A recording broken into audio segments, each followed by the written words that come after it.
ಗೋಕಾಕ್ ವರದಿ ಸಂದರ್ಭದಲ್ಲಿ ಬಹುಶಃ ರಾಜ್ಕುಮಾರ್ ಆ ಹೋರಾಟದ ವೇದಿಕೆಗೆ ಬರದೇ ಹೋಗಿದ್ದರೆ ಕನ್ನಡದ ಈ ಪರಿಸ್ಥಿತಿ ಇವತ್ತು ಇನ್ನೂ ಎಷ್ಟು ಕೆಟ್ಟದಾಗಿತ್ತು ಅನ್ನೋದನ್ನು ನಾವು ಯೋಚನೆ ಮಾಡಬೇಕಾಗುತ್ತೆ.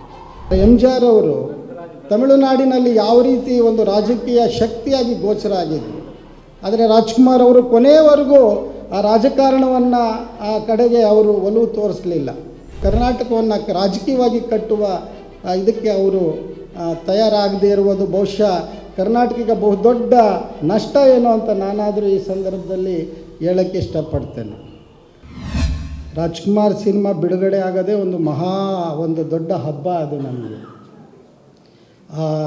ಸ್ಟಾರ್ಗಳನ್ನ ಎತ್ಕೊಂಡು ಹೋಗೋದು, ಮತ್ತು ಅವರ ಅಲ್ಲೊಂದು ನಮ್ಮ ಮಾವಳ್ಳಿ ಮುಂದೆ ಒಂದು ಗೋಡೆ ಇತ್ತು, ಆ ಗೋಡೆಗೆ ರಾಜ್ಕುಮಾರ್ ಸಿನಿಮಾ ಬಿಡುಗಡೆ ಆದ ಸಂದರ್ಭದಲ್ಲಿ ಯಾರಾದರೂ ಪೋಸ್ಟ್ಗಳು ಬೇರೆ ಬಿದ್ದುಬಿಟ್ಟಿದ್ರೆ ಅದು ದೊಡ್ಡ ಕಾಳಗಾನೆ ಆಗ್ತಿತ್ತು. ಅವಾಗ ಅದು ಹೇಗಾಗಿತ್ತಂದರೆ ಹಟ್ಟಿಗಳನ್ನೇ ಎರಡು ಭಾಗ ಮಾಡಿಬಿಡ್ತಿತ್ತು. ಅವಾಗ ಹಟ್ಟಿಗಳಲ್ಲಿ ರಾಜ್ಕುಮಾರ್ ಕಾರಣಕ್ಕಾಗಿ ಒಂದು ತಂಡ, ಇನ್ನೊಂದು ನಟರಿಗಾಗಿ ಇನ್ನೊಂದು ತಂಡ, ಈ ರೀತಿ ಹೊಡೆದಾಟ ಆಗ್ತಾ ಇರುವಂಥದ್ದು. ಒಂದು ಸಾರಿ ನಾನು ಅದ್ದೆಯವ್ರ ಹತ್ರ ಹೇಳ್ಕೊಂಡಿದ್ದೆ, ಅವರು ಎಲ್ಲೋ ಒಂದು ಕಡೆ ದಾಖಲೆ ಮಾಡಿದ್ದಾರೆ ಅದನ್ನು. ನಮ್ಮ ಹಳೆ ಮನೆ ಕಟ್ಟಿ ನಂತರ ಬಾಗಿಲು ಹೊಸ ಬಾಗಿಲು ಹಾಕಿದಾಗ ಅಲ್ಲೆಲ್ಲೋ ಒಂದು ಪೇಂಟ್ ಸಿಕ್ಕಿತ್ತು. ನಾನು ಸುಮ್ಗೆ ಇರಲಾರ್ದು ತೊಗೊಂಡೋಗಿ ನಟ ಸಾರ್ವಭೌಮ ಗಂಧದ ಗುಡಿ ಅಂತೇಳಿ ಬರೆದುಬಿಟ್ಟಿದ್ದೆ ನಮ್ಮ ಮನೆ ಬಾಗಿಲ ಮೇಲೇ.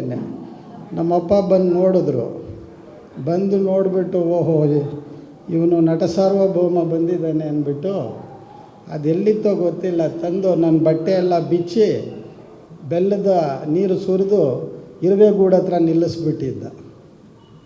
ಅಂದರೆ ಪರಿಸ್ಥಿತಿ ಯಾವ ಅತಿರೇಕಕ್ಕೆ ಹೋಗಿತ್ತು ಅನ್ನೋದನ್ನು ನಾನು ಇಲ್ಲಿ ಹೇಳೋಕ್ಕೆ ಇಷ್ಟಪಡ್ತೇನೆ. ಅಂದರೆ ರಾಜ್ಕುಮಾರ್ ಅಂದ್ರೇ ಅದು ಒಂದು ಉತ್ಕಟವಾದಂತಹ ಒಂದು ಜೀವನ ಪ್ರೀತಿ, ಅಥವಾ ರಾಜ್ಕುಮಾರ್ ಅನ್ನೋದೇ ಒಂದು ನಮ್ಮ ಒಳಗಡೆ ನಮ್ಮ ಹೇಳಿಕೊಳ್ಳಲಾರ್ದಂಥ ಒಂದು ಅಭಿವ್ಯಕ್ತಿಯಾಗಿ ಅವರು ನಮ್ಮ ಒಳಗಡೆ ಉಳ್ಕೊಂಬಿಟ್ಟಿದ್ರು. ಅವರ ಇಡೀ ಸಿನಿಮಾಗಳು, ಈ ಕೆಲವು ಸಿನಿಮಾ ಬಂದಾಗಲಂತೂ ನಾವು ಸುಮಾರು 4 ಗಂಟೆ ಬೆಳಗ್ಗೆನೇ ಹೋಗಿ ಸಂಜೆ ಟಾಕೀಸ್ ಹತ್ರ ನಿಂತ್ಕೊಳ್ತಾ ಇದ್ವಿ. ಅವರು 8 ಗಂಟೆಗೆ ಅದು ಸಿನಿಮಾ ಗೇಟ್ ಓಪನ್ ಆಗ್ತಾಯಿತ್ತು. ಒಂದು ಸಾರಿ ನೂರಾರು ಜನರು ಹೋಗುವಾಗ ನಾನು ಪೀಚಲಾಗಿದ್ದೆ, ತುಳ್ಕೊಂಡೇ ಹೋಗ್ಬಿಟ್ಟಿದ್ರು. ಬಹುಶಃ ಯಾರೋ ಪುಣ್ಯಾತ್ಮ ನನ್ನನ್ನು ಎತ್ತಿ ಬೇಲಿ ಮೇಲೆ ಬಿಸಾಕಿದ್ದಕ್ಕೆ ಇವತ್ತು ನಿಮ್ಮ ಮುಂದೆ ನಿಂತಿದ್ದೀನಿ. ಇಲ್ಲದಿದ್ದರೆ ಆವತ್ತೇ ಬಹುಶಃ ಎಣವಾಗ್ತಾ ಇದ್ನೇನೋ ಗೊತ್ತಿಲ್ಲ. ಈ ಥರದ ಅನೇಕ ಒಬ್ಬ ನಟನ ಬಗ್ಗೆ ಇಡೀ ಕರ್ನಾಟಕ ಹೇಗೆ ಪ್ರಭಾವಿಸಿತು, ಆವರಿಸ್ಕೊಂಡಿದ್ರು ರಾಜ್ಕುಮಾರ್ ಅವರು ಅನ್ನುವಂಥದ್ದನ್ನು ಅನೇಕ ಸಂದರ್ಭಗಳಲ್ಲಿ ಅದರ ಬಗ್ಗೆ ಮಾತನಾಡಿರುವುದು ಉಂಟು. ಒಂದು ಭಾಷೆಯ ಬಗ್ಗೆ ಅಂಬೇಡ್ಕರ್ ಬಂದ್ಬಿಡುತ್ತೆ, ನಾವೇನು ಮಾಡೋಕ್ಕಾಗೋದಿಲ್ಲ. ರಾಜ್ಕುಮಾರ್ ಹೇಗೆ ಒಂದು ಭಾಷೆಯನ್ನು, ಅದರ ಅಸ್ಮಿತೆಯನ್ನು ಇಡೀ ದೇಶಕ್ಕೆ ಅದನ್ನು ತಲುಪಿಸಿದ್ರು ಅನ್ನುವಂಥದ್ದು. ಬಹುಶಃ ರಾಜ್ಕುಮಾರ್ ಮನಸ್ಸು ಮಾಡಿದರೆ ಬೇರೆ ಭಾಷಾ ಸಿನಿಮಾಗಳಿಗೂ ಹೋಗ್ಬೋದಾಗಿತ್ತು ಅವರು. ಆದರೆ ಅವರು ಒಂದು ಕಠಿಣವಾದ ನಿರ್ಧಾರವನ್ನು ಮಾಡಿ ಒಂದು ಕನ್ನಡವನ್ನೇ ತನ್ನ ಜೀವನ ಪ್ರೀತಿಯನ್ನಾಗಿ ಅವರು ಬದುಕಿದ್ರು. ಕನ್ನಡದಲ್ಲೇ ಬದುಕಿದ್ರು ಅವರು, ಕನ್ನಡದ ಸಿನಿಮಾಗಳಲ್ಲೇ ಅವರು ಜೀವಿಸಿದರು ಅನ್ನೋದನ್ನು ನಾವು ನೋಡ್ಬೋದು ನಾವು. ಹಾಗಾಗಿ ಒಂದು ಕಾಲಘಟ್ಟದಲ್ಲಿ ಒಂದು ತಳ ಸಮುದಾಯದಿಂದ ಬಂದಂಥ ಒಬ್ಬ ಮಹಾನ್ ಮೇರು ನಟ ಒಂದು ವೈದಿಕ ಕುತಂತ್ರಕ್ಕೆ ಎಲ್ಲಿ ಅದನ್ನು ಮೀರಿ ನಿಂತ ಅನ್ನೋದು ಇಲ್ಲಿ ಬಹಳ ಮುಖ್ಯವಾಗಿ ನಾವು ಒಂದು ಸಾಮಾಜಿಕ ಸಂರಚನೆಯಲ್ಲಿ ನೋಡಬೇಕಾಗತ್ತೆ.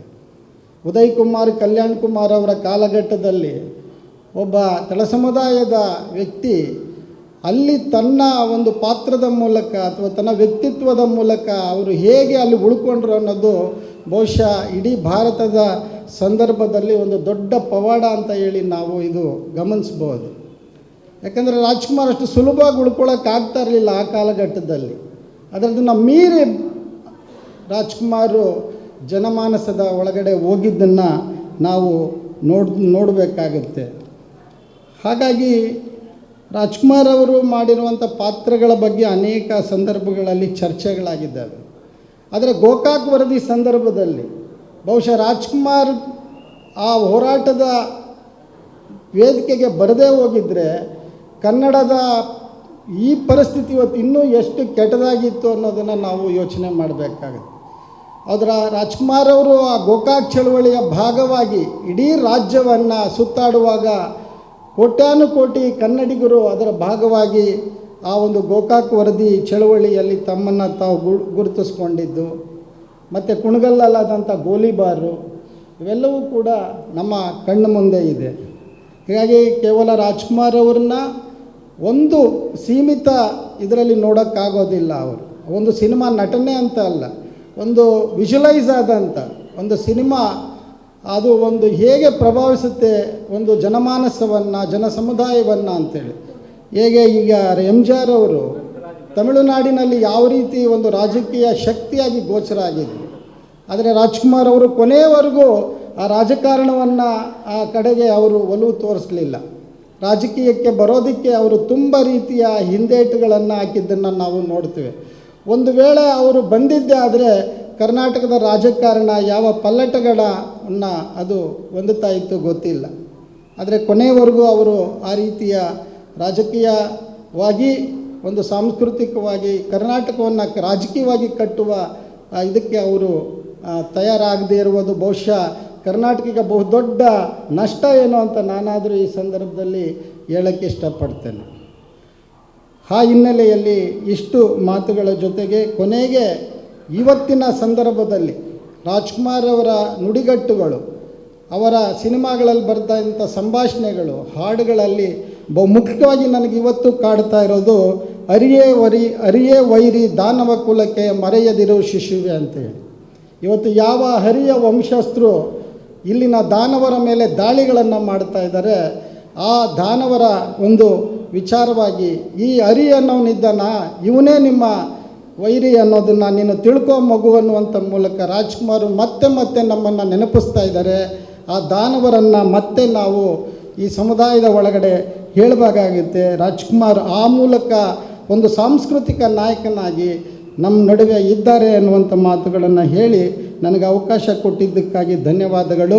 ಕೊನೆಗೆ ಮಂಜುನಾಥ ದೇವರ ಬಗ್ಗೆ ನಾರಾಯಣ ಸ್ವಾಮಿ ಅವರು ಹೇಳಿದ್ದಕ್ಕಿಂತ ಹೆಚ್ಚಾಗಿ ಏನು ಹೇಳುವ ಅಗತ್ಯವಿಲ್ಲ. ಅವರು ಸದಾ ಜನಚಳವಳಿಗಳ ಭಾಗವಾಗಿದ್ದಾರೆ, ಅನೇಕ ನೊಂದವರ ಪರವಾಗಿರುವಂಥದ್ದು, ಮತ್ತು ಅಗ್ನಿ ಎಂಬ ಪತ್ರಿಕೆಯ ಅಗ್ನಿಕುಂಡದಲ್ಲಿ ಅವರು ಬಂದಿದ್ದಾರೆ. ಅವರು ಇನ್ನಷ್ಟು ಪ್ರಕಾಶಮಯ ಬರೆಯುವಂಥ ಕೆಲಸಗಳಾಗಲಿ ಅನ್ನುವಂಥ ಮಾತನ್ನು ಹೇಳಿ ನನ್ನ ಮಾತುಗಳಿಗೆ ವಿರಾಮ ಆಡ್ತೇನೆ. ಜೈ ಭೀಮ್, ಜೈ ಭಾರತ್. ಮತ್ತಷ್ಟು ವಿಶೇಷ ವಿಡಿಯೋಗಳನ್ನು ನೋಡಲು ಮತ್ತು ಹೊಸ ವಿಡಿಯೋಗಳ ಬಗ್ಗೆ ತಿಳಿಯಲು ಈ ದಿನ .com ಯೂಟ್ಯೂಬ್ ಚಾನೆಲ್ ಸಬ್ಸ್ಕ್ರೈಬ್ ಮಾಡಿ ಮತ್ತು ಬೆಲ್ ಐಕಾನ್ ಕ್ಲಿಕ್ ಮಾಡಿ.